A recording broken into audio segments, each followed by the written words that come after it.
Try করেছেন? অবশ্যই অনেকে ট্রাই করেছেন, কিন্তু আমার কাছে ছিল সেদিন প্রথমবার ট্রাই করার পালা। তো নেদারল্যান্ড থেকে ফিরে আসার আগে আশেপাশের আমরা অনেক রেস্টুরেন্টে অনেক নতুনত্ব খাবার কিছুদিনের মধ্যেই খেয়েছিলাম। এই যেমন জাপানিজ, চাইনিজ, ভিয়েতনামিজ, তার মধ্যে ছিল থাই ফুডও। তো আমরা গিয়েছিলাম সেরকমই একটা থাই রেস্টুরেন্টে, যে রেস্টুরেন্টের নাম ছিল ভীষণ কিউট থাই মামা। আর সেখানে গিয়ে মেনু কার্ড দেখে আমরা কিছু খাবার অর্ডার করেছিলাম, আর আমরা বেশ অনেক কিছুই অর্ডার করেছিলাম, যেটার কোয়ান্টিটি অনেক বেশি দিয়েছিল। এবার খাবারগুলো অর্ডার করার পরে যখন আমাদের সামনে এসে হাজির হলো, মনে হলো ইস, একটু কম পরিমাণে খাবার অর্ডার করলেই হয়তো ভালো হতো। দেখতেই পাচ্ছেন কতটা দিয়েছিল এখানে, যেটা দুজনে মিলেও আমরা খেয়ে শেষ করে উঠতে পারিনি। তো রোহন ওদিকে কিট্টুকে সামলেছে, ততক্ষণে চলুন আপনাদেরকে দেখাই আমরা কি কি অর্ডার করেছিলাম।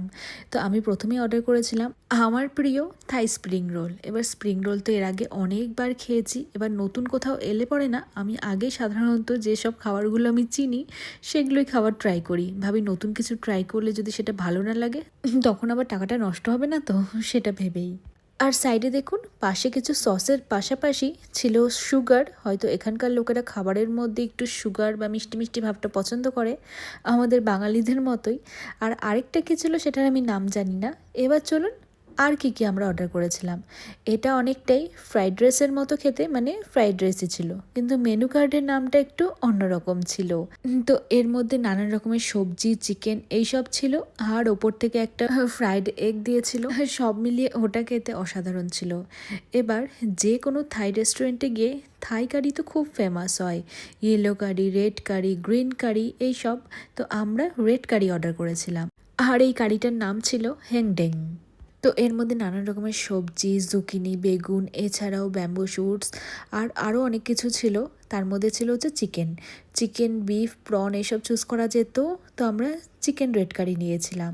তো এদিকে ফ্রাইড রাইস খেয়ে নেওয়ার পরে এখন চলুন রেড কারিটা টেস্ট করে দেখার পালা।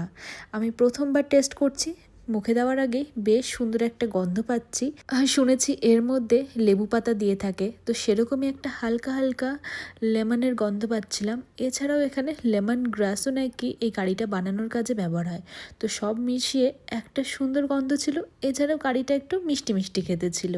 তো এর সাথে দেখুন আমাদেরকে দিয়েছিল কতটা পরিমাণের রাইস, আর একদম ঝরঝরে ভাত ছিল না, একটু স্টিকি রাইস ছিল। আর এদিকে দেখুন খাচ্ছে কারা আর কে জিভ নাড়ছে, কিট্টু তো দেখেই গেল। প্রথমে রোহন ওকে ধরেছিল, আমি খেয়েছিলাম, পরে আমি ওকে নিয়েছিলাম, রোহন খেয়েছিল।